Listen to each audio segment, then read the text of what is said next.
इस घर में जश्न मनाओ, घी के चिराग जलाओ, गरीबों और यतीमों को भरपेट खाना खिलाओ, क्योंकि आज इस घर के, इस परिवार के दुश्मन की मौत जो हुई है।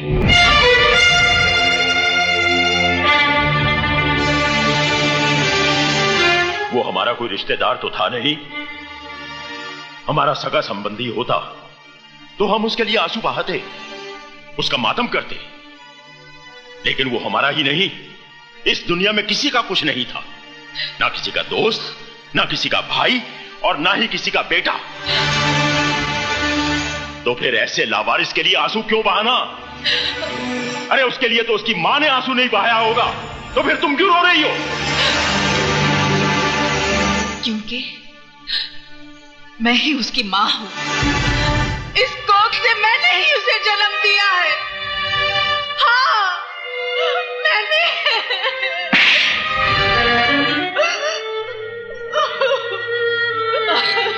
मुझे भी मार डालो, मुझे नहीं जीना है, मुझे भी मार डालो, मुझे मार। मैंने तुम्हें यह थप्पड़ इसलिए नहीं मारा कि तुमने नाजायज औलाद को जन्म दिया है,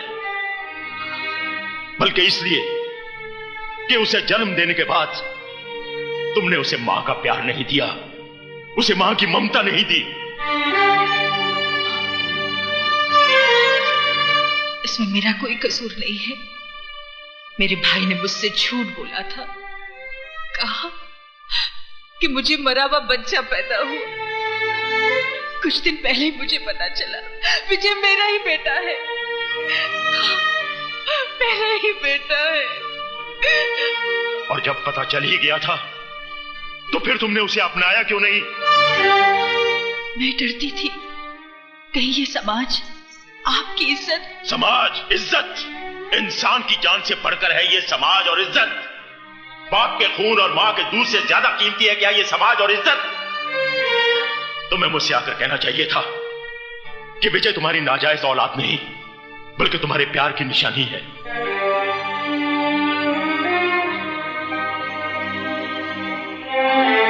तो क्या आप मुझे माफ कर देते? क्या था? सीके उबेराय भी तुम्हारी तरह इंसान है, भगवान नहीं।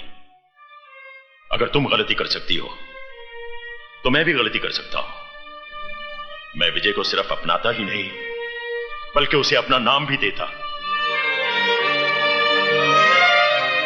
मैं ही बदनसीब नहीं, मेरा विजय भी बदनसीब था। काश अगर वो आज जिंदा होता तो अपने साथ उसका भी सर अपने कदमों में डाल देती।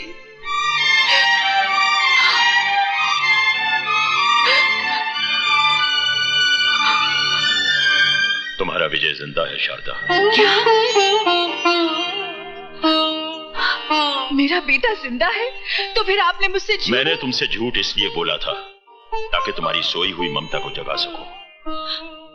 ये राज तो मैं शुरू से ही जानता था।